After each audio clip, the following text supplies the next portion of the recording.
All right, here we are. Charles Moscowitz here. Thanks for joining me, everyone.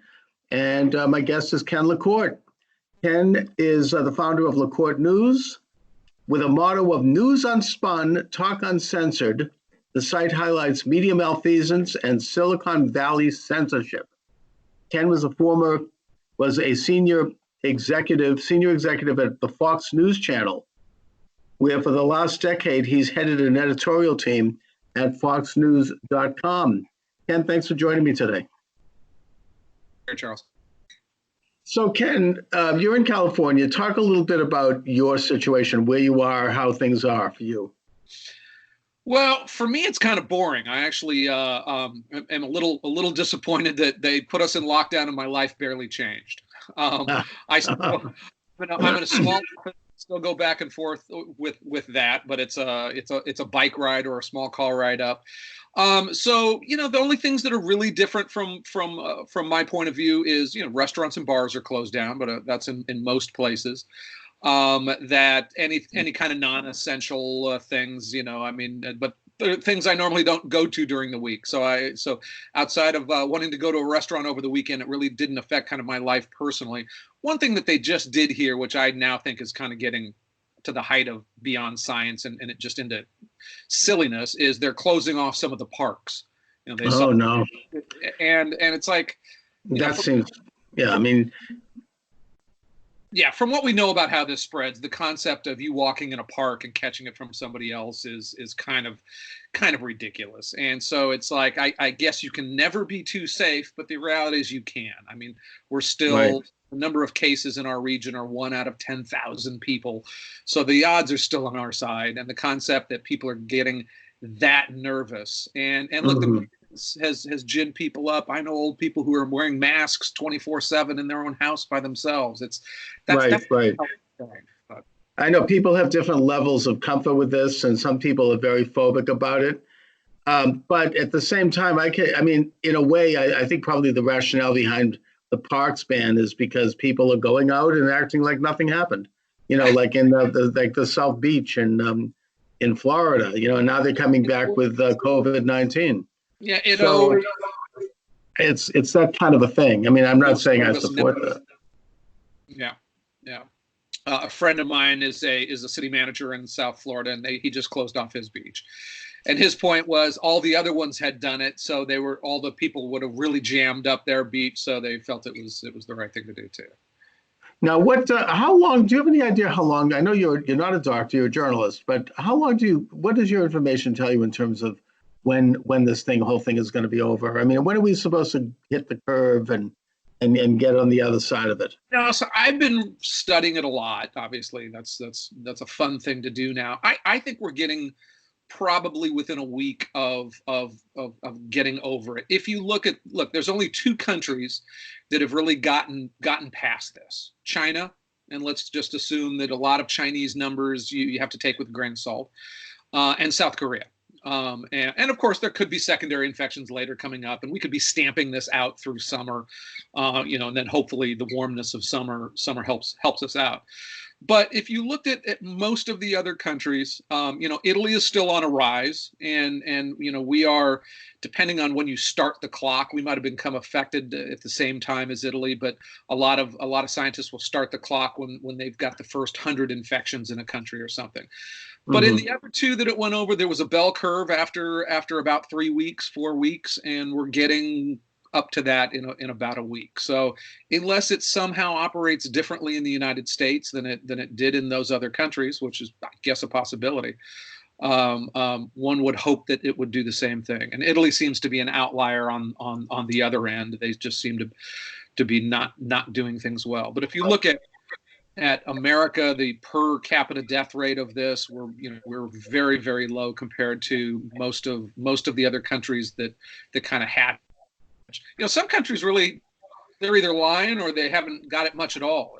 Pakistan, India, they're shutting things down, but they're looking at 500 people in India, a country with right. Apparently, Russia has very few, if any, cases, and I understand that might have something to do with the fact that they closed their border to both Europe and China right away. Right. And they have a more authoritarian type system that people are more used to following orders, so to speak. So maybe they're just culturally more attuned to dealing with something like this, whereas, in America, we're not. I mean, we're like, F you, we're going to go out. It's like we don't follow those kinds of orders so quickly. We don't come to terms with it. I tell you, my area up here, right north in Marin County, right north of San Francisco, people were very, very obedient very quickly. They jumped into it. They did their thing right away, almost to a fault. But I don't know if that was a cultural thing or what that was. San Francisco shut down almost completely. I mean, you go to San Francisco, it's only homeless people around at this point. Right. Through there. Now, the president has talked about this hydrochloroquine combined with zithromycin as being an effective remedy, effective drug for this. And apparently it's being used by hospitals in New York right now. Do you know anything about that? I just know what I saw him saying, hey, let's give it a try. I saw Fauci saying, yeah, well, we really don't know, and we'll try all this. There are anecdotal evidence of, oh, well, we gave it to 1 or 2 people or 5 or 10 people and they got better. But you're talking a disease that 99% of people are getting better by doing nothing except by getting better anyways. So it's very anecdotal. But I mean, I think that in New York, they're using it for very serious cases, people on respirators. Yeah. So, who knows? That's something that works. The big hope is also that when the weather warms up, because not a whole lot of countries on the south of the border, south of the equator, are really seeing huge jumps of this. Now, is it because they're farther away from China? Is it because, like the regular cold and flu season, it's harder to transmit in summer? Hopefully it's the latter. Now, on the political front, Congress or the Senate is debating a stimulus package, which hopefully we won't even need if the thing gets over soon enough, but we may need it. And the debate seems to be that the Democratic side wants to add stuff that they've wanted to have anyways all along, like the New Green Deal kind of thing, and that's slowing it down because the Republican bill is more just like, let's have enough to deal with the emergency. Right. And let's stop putting stuff into it. Still, even bare bones, this bill is a massive amount of money. I mean, it's right. It's talking $2 trillion. Yeah, it's a huge, which hopefully they won't even need it as I said. I think, but they may need it. I mean, depending on how long this thing goes. Right. People. We have to have people properly, paid. I mean, otherwise we're gonna have real trouble. Right. Look, I think the Democrats are playing a dangerous game. Normally most of the news media goes along with whatever the Democratic narrative is, right? So if they said, well, this is helping big business and not helping the little guy, every press story you read in the mainstream press would say this is helping business. I actually read a headline on CNN yesterday saying Democrats blocked, and I was like, oh my God, they've screwed that one up, and they need to be careful because right. That concept is getting out of there, and if they're seen as playing politics, they're gonna get a nick down. I think from a purely political standpoint, the Dems just took a big twist. And when it started off, it was, oh, goody, Trump isn't serious about this, or he's racist and he's closing down the border, or he's too serious, or he's not, and the initial kind of out the box, because the president was doing what a leader does, which is, we don't have anybody with this virus in our country. Let's calm down. This might not kill everybody. Let's look at our national yearly numbers of flu deaths. I mean, look, 7,500 people die a day in America. It'll be in the month that we're talking about coronavirus, 250,000 Americans will be put under the ground, and we will only concentrate on 1/200th of that. But then the president, and I think it started with the press conference that he held in the Rose Garden, where he had all of the other members of a big business, and it was the Rite Aid chairman and people who are the companies that are going to help save our bacon as much as any government edict. And then he started doing those daily press conferences, which I think is the best that we've seen Donald Trump. He's not calling people stupid names. He went after a press guy once or twice on things, but it's kind of like what I think that we hoped for the best of when we brought a big businessman into the White House. And now I'm seeing, I literally saw, I mean, Rachel Maddow was the first one saying that they need to stop broadcasting. The Nets need to stop broadcasting those press conferences. That must be because he's doing well. It's on the head of Vox right now, and they come down to saying, well, he was over encouraging of that drug, and this is a campaign rally. I mean, the intellectual dishonesty that they're now spitting out on that but it's exactly that. He's looking like a commander in chief. He's looking, Joe Biden's coming on looking like he's lost in his own, in his own library with the camera pointing the wrong way, and Trump is looking like a good national forward-footing leader, and that's freaking. Well, I mean, having said that, I think it's also true to say that his response to this thing has been uneven. I mean, there's been some major hiccups. I mean, I think you could say that probably about most world leaders. Maybe the only world leader that's responded well to it is Putin. I don't know, because there's no cases in Russia. But we're at the point now where you seem to think that he's got command of the issues and that, we're doing things right. I think so. I mean, what would you have... I mean, there was the optics of him not panicking from the beginning, and then there are the things that our government did or didn't do. It seems to me like the only real problematic thing is that there's been very much of an unevenness in the testing, that those things didn't get out as much as... Also, the gowns and the masks. We don't have enough supplies for medical people. I mean, that's a big one.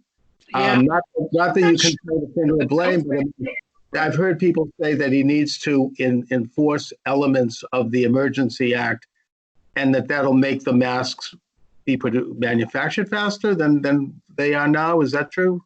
The only thing, I mean, look, part of when you're in the opposition and you see the president doing all these things, you have to say something, right? You can't just be in opposition and say, doing great, Donald. So then you say, no, it shouldn't be $2 billion. It should be $3 trillion. No, you have to do something extra. So, right. No, I get that. But do you think that the masks and the hospital material is being produced fast enough? Is there a way to make it go faster? There is no way that a government edict is going to make mask companies and 3M masks produce faster. I don't believe that for a heartbeat. He does have the physical ability to say, okay, Tesla, you have to start making ventilators. And I think he answered this question very well on the Sunday press conference where they said, why aren't you doing that? I said, well, first of all, we don't know anything about that. What companies are we going to go to? He said, the opposite is happening. Companies up and saying, hey, 25 years ago, we used to make ventilators, and now we want to get back into that, and we could use some help on X, Y, and Z. So I think the concept of saying that he should nationalize some company and force them to produce a ventilator that, look, let's be honest, by the time they probably rolled the first ventilator off the line, we're not going to need any more ventilators. I mean, it's something you probably do because it doesn't hurt to make more, but if it takes 2 months to get a ventilator, we're not going to be needing ventilators in America in 2 months. I also think it's true that the companies are doing it. I mean, they're doing it as fast as they possibly can. And the idea of nationalizing businesses, even temporarily, is kind of a dangerous thing because that's what they do. Like that's what the old Soviet Union did. I mean, it's not really the way to go. It's dangerous, and I just think it's not effective. It's like this is the strength of the American structure and the American political structure isn't that we have a government who can give orders. It's that we've created the world's best thriving regulated capitalism system that produces so much stuff in an amazing amount of quantity. So yeah, and the thing with the mask was kind of interesting because I have seen them. And a lot of it was, so I've been reading, there's one doctor, he's a pediatrician, but of course now he's closed as pediatrician and is mainly focusing on this. And he was talking about how they didn't have masks. He finally did. He reached out to dentists, and dentists had a whole lot of these. But I was surprised to hear that the pipeline for that type of stuff wasn't kind of solidified off. In other words, when we all went to Costco, and people bought boxes of these masks and whatnot, the companies that made them sold them back to Costco, and the doctors in private practice didn't really have any kind of like a way to get first dibs on that, which I was a little surprised that's the way it worked. Because I mean, think about it. If everybody in America just bought 3 masks, all right, well, there's 1 billion masks. We probably don't have that many in America right now. So just like the toilet paper, you had an immediate, what happened to all the toilet paper? In a week, it was back. The mask probably is a little bit slower to it, but it was something that, I mean, look, I know that when I ran the Fox News Bureau, we were always kind of prepared for for having to report through a worst case scenario, an earthquake in California or something. So we had backup electricity, we had backup food, we had some of us had weapons, we had some basic protective stuff. Every reporter is supposed to drive around with a packed bag in the trunk of their car 24/7. So it seems like at least the local docs didn't have as now, whether that's hitting the hospitals as much and that they only stored a month of these things instead of 6 months because they take up space. That did seem to be a learning lesson here. Well, I mean, maybe one of the positive lessons that'll come out of this after the fact is that all Americans and all businesses ought to do prepping and be prepared for disaster, because we kind of forgot how to do that. It used to be a general way of life, certainly as the rest of the world and in this country. So, after the fact, I think most people are going to have things like masks, and hospitals hopefully will be better prepared. Now, Attorney General Barr was at the last press conference, and he said that the president issued an executive order against hoarding, and that Barr said that anyone that's involved with hoarding of things like masks, that they're going to get a knock on the door from the Justice Department. What do you think of that? I think it would make, it's an interesting thing. I hadn't really thought of it. I mean, probably a fine thing. I mean, it's certainly a little bit of a after, if it wasn't illegal when somebody did something, it's kind of weird to make it illegal that they had done it in retrospect. So kind of that carefully.